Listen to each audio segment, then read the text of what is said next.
Se calienta la mañanera en Palacio Nacional. Nuevamente llega la vocera de los opositores a tratar de increpar a la presidenta. En este diálogo circular con toda paciencia y sin titubeos, la presidenta de México responde a las dudas que tenía esta pseudo periodista. Veamos.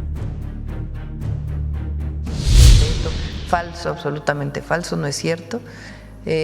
¿Alguna otra cosa, Reina, de qué querías hablar? Pero breve. Gracias. Sí, ya hice mi acordeón para que no… Bueno, una pregunta rápido. Y ya vamos así. La presidenta, Una, es nada que más. con lo de la elección judicial, ahora que ya está ya, lo de la validez. No, presidenta, es que es preocupante. Ahora que hemos estado escuchando cómo el INE ha estado, bueno, ya el domingo hicieron su validez y hubo seis consejeros que dijeron que debatieron principalmente sobre los acordeones, que fue una medida extendida, como un operativo a nivel nacional que podría haber incidido en la elección y provocar inequidad. Yo le pregunto a usted si usted sabe quién hizo los acordeones, de dónde vienen. A ver, por ejemplo, ¿quién votó de aquí? ¿Quién llevaba una lista de por quién votar?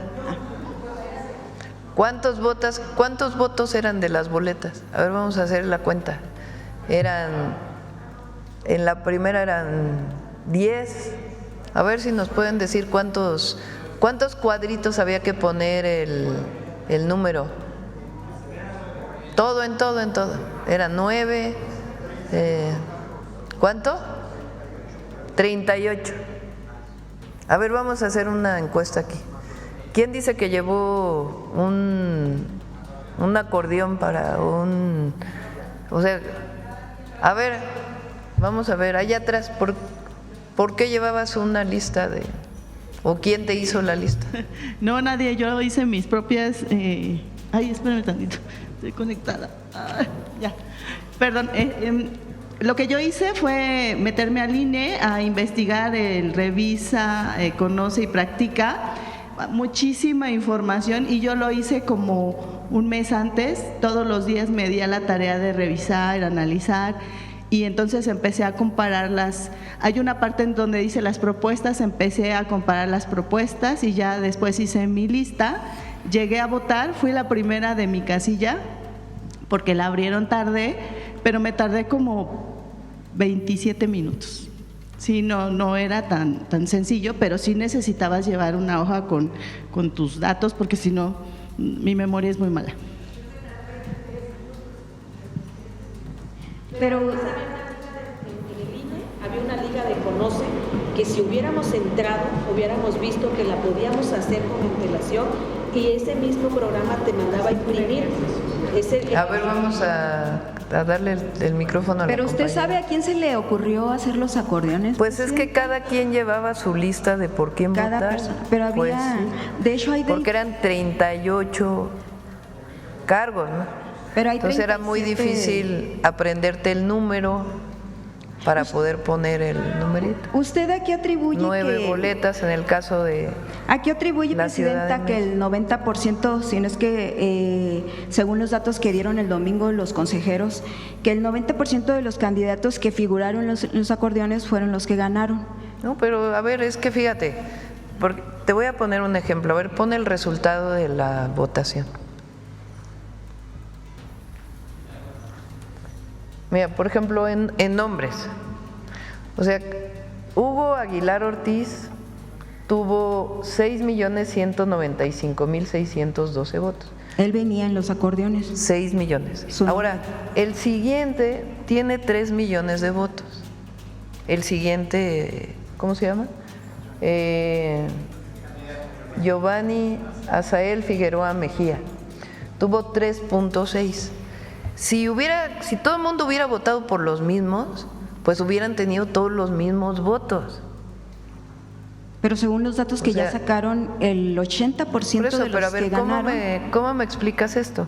Que el segundo lugar de hombres tenga prácticamente la mitad de los votos del primero. Quiere decir que la gente, pues sí votaron muchos por Hugo, pero en los otros pues distribuyeron sus votos. Por ejemplo, estos eran 4 hombres, ¿no? El quinto, 1, 2, 3, es Isaac de Paz González. Tuvo 2.800.000 frente al que sigue 3.584.000. En el caso de los datos Entonces, que ellos si dan, hubiera todo mundo votado igual, pues todos los votos hubieran sido iguales. bueno, los Todos datos hubieran tenido la misma cantidad hablan que el de votos. 80% de los candidatos, por ejemplo, nada más para magistrados a la Suprema Corte, son los que ganaron. O sea, los que venían en los acordeones son los que ganaron. Y uno de los Pero hay consejeros, dispersión de votos, eso es lo que yo estoy uno de los planteando. consejeros habla de que, de la duda que les resalta a ellos y que les ha asaltado a mucha gente también, que había 7,000, habla de 7,000 millones de probabilidades, combinaciones posibles para poder elegir a los magistrados. Y resulta que los que solo los que ganaron son los que venían en los A ver, acordeones. porque podemos quedarnos aquí 1 hora platicando sobre esto, ¿no? Entonces, No, por eso le pregunto Por eso. directo, si usted cómo, Por eso el ¿a qué INE atribuye usted que los que ganaron son los que venían en los acordeones? no, es que no es así, porque si no todos hubieran votado igual, todos hubieran votado igual. Entonces, fue una elección en donde pues, normalmente la mayoría de los que votaron pues llevaban una lista que habían elaborado previamente, porque eran muchísimos numeritos los que tenías que poner de acuerdo a las personas por las que ibas a votar. 6 consejeros del INE dijeron que es legal, que no hubo problema, y ahora pasa al tribunal. Bueno, Carla Humphrey sí Entonces, dijo que puede había haber- problema, pero nada más que al final votó a favor de Por eso, pero validar la elección. Puede Pero haber originalmente opiniones distintas, Reina, yo respeto mucho tu opinión. No, pero eso fue pero lo que pasó finalmente- el domingo. Por eso. Fue lo que pasó el domingo. No, a ver, Y también usted aquí atribuye que la mayoría de los que ganaron, Batis, Lenia, Esquivel, Lugo, nada más me refiero a los de la Corte, sean cercanos a Morena o al expresidente Andrés Manuel López no sé si has Obrador. visto las encuestas de partidos políticos pues es que resulta que el PAN y el PRI primero se negaron a participar. O sea, ninguno de la oposición, más allá de que no participaban como partido político, se negaron a presentar candidatos, se negaron. Decidieron llamar a no votar. Entonces, ese es un tema importante. Si tú llamas a no votar, pues ¿cómo esperas que haya candidatos que estén más identificados con otra posición política? Eso es lo primero. Y lo segundo, pues la gran mayoría del pueblo de México apoya la Cuarta Transformación. Entonces es natural que a la hora de votar, pues si había personas que tienen una historia vinculada con un movimiento de transformación, pues sean las personas que elija la gente. Entonces, usted avala que hoy el movimiento de transformación hoy tiene al Poder Legislativo, al Poder Ejecutivo y ahora a partir de septiembre va a tener al Poder Judicial El también. pueblo de México decidió quiénes forman parte del Poder Judicial. Entonces, yo creo que podemos quedarnos aquí discutiendo 10, 20 horas y a lo mejor no nos ponemos de acuerdo. Entonces, lo importante aquí es, para mí, pues si todos hubieran votado igual, pues todos hubieran tenido la misma cantidad de votos, pero no, son distintos. Y segundo, pues el INE dio su opinión y ahora pasa al tribunal, y pienso que va a ser mejor el Poder Judicial que ha electo el pueblo de México que lo que tenemos hoy, porque la gente, a la gente no se le olvida, pero a los comentócratas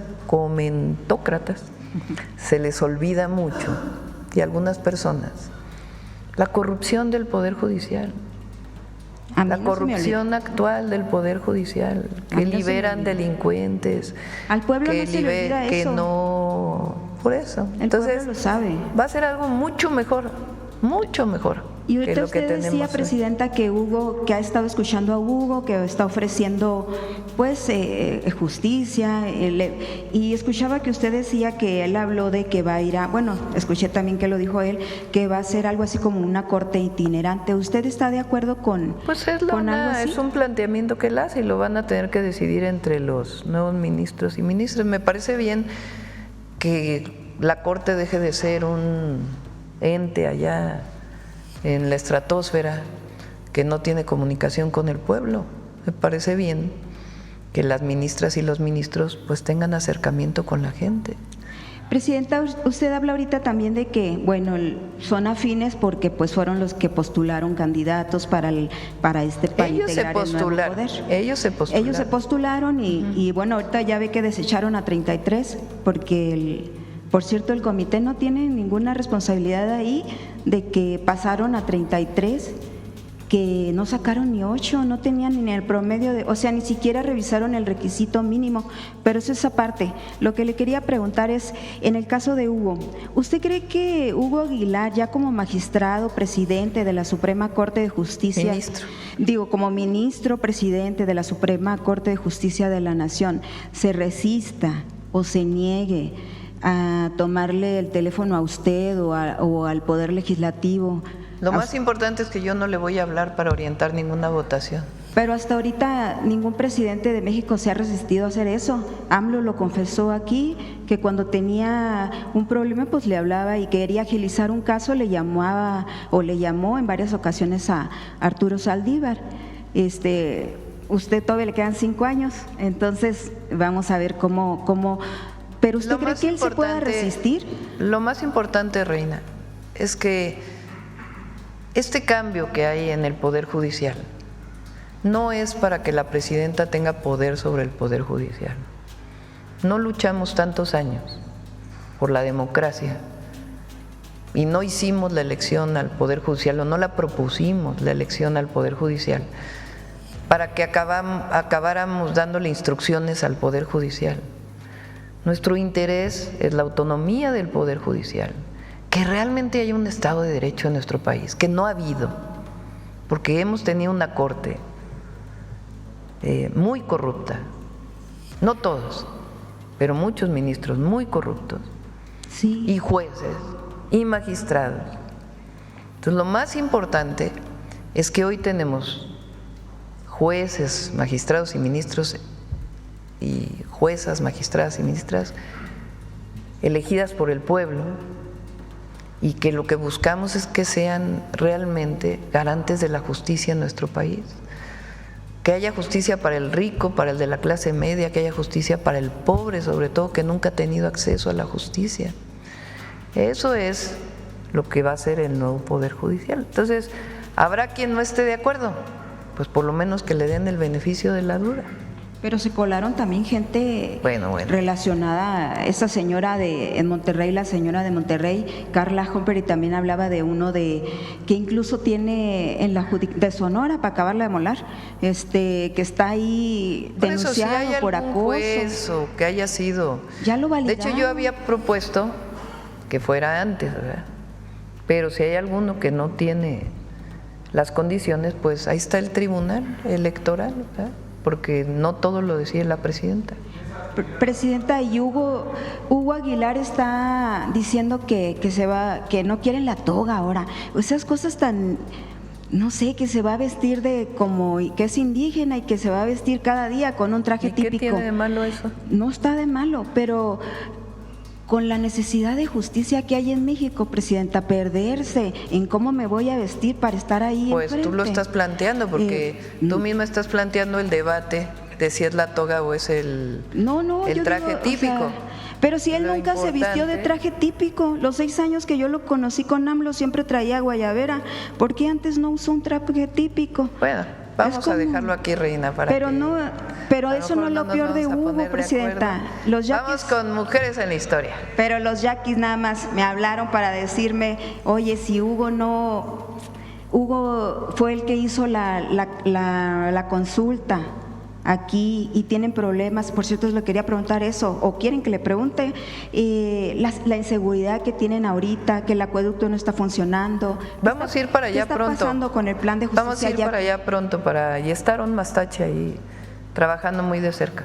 Y nada más la última hay una persona desaparecida en Sonora, Jesús Cota, 33 años, papá de 4 niños. El problema, bueno, hay desaparecidos todos los días, obviamente, en México, pero en este caso la responsabilidad de la autoridad que no reacciona, Presidenta, ante estos hechos. Sí, que se acerquen a la Secretaría de Gobernación.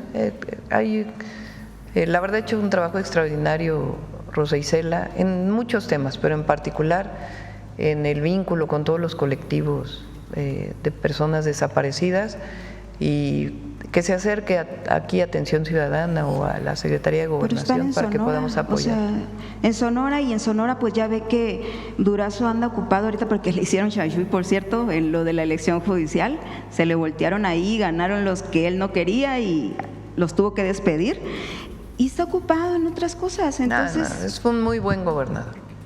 Alfonso Durazo es muy buen gobernador. Bueno, vamos a Mujeres gracias. en la Historia, a todas y a todos, gracias Reina, a todas y a todos los que están en la costa de Oaxaca y Guerrero, que sigan resguardándose, y vamos a estar dando información a lo largo del día a través de la Coordinación Nacional de Protección Civil. Adelante. Permiso, Presidenta. Muy buenos días a todas y a todos. El día de hoy, 19 de junio, se cumplen 50 años de la primera Conferencia Mundial sobre la Mujer, que tuvo lugar aquí en nuestro país del 19 de junio al 2 de julio, pero de eso ya presentamos una cápsula el pasado 6 de marzo, pero es una invitación a recuperar esta efeméride que tuvo como lugar el Año Internacional de la Mujer, el primer año en 1975, es decir, hoy se cumplen 50 años de aquella conferencia que tuvo lugar en nuestro país, pero el día de hoy se lo queremos dedicar a una de las mujeres, de las primeras mujeres que ingresó al Instituto Politécnico Nacional, particularmente a la Escuela Superior de Ingeniería y Arquitectura, porque el día de ayer fue su natalicio. Estamos hablando de Ruth Rivera y conozcamos su historia. Ruth Rivera Marín fue una figura central en el desarrollo de la arquitectura moderna del país. Hija del muralista Diego Rivera y de la escritora Guadalupe Marín, nació el 18 de junio de 1927 en la Ciudad de México y creció en un entorno artístico, cultural y político que marcó profundamente su trayectoria profesional como arquitecta, docente, promotora cultural y defensora del patrimonio artístico nacional. En 1957 obtuvo el título de ingeniera arquitecta de la Escuela Superior de Ingeniería y Arquitectura del Instituto Politécnico Nacional, siendo la segunda mujer en titularse en dicha institución mexicana, después de Clara García Olivera, titulada en 1943. Desde joven, Ruth Rivera se dedicó a la enseñanza.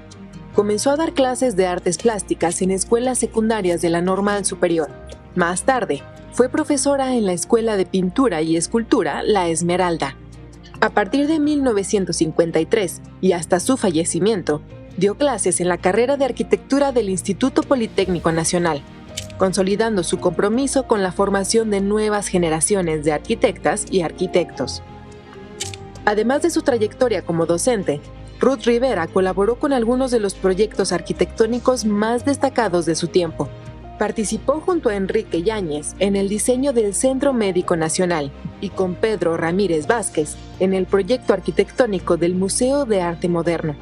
Colaboró en la construcción del Museo Anahuacalli, concebido por su padre y diseñado arquitectónicamente por Juan O'Gorman.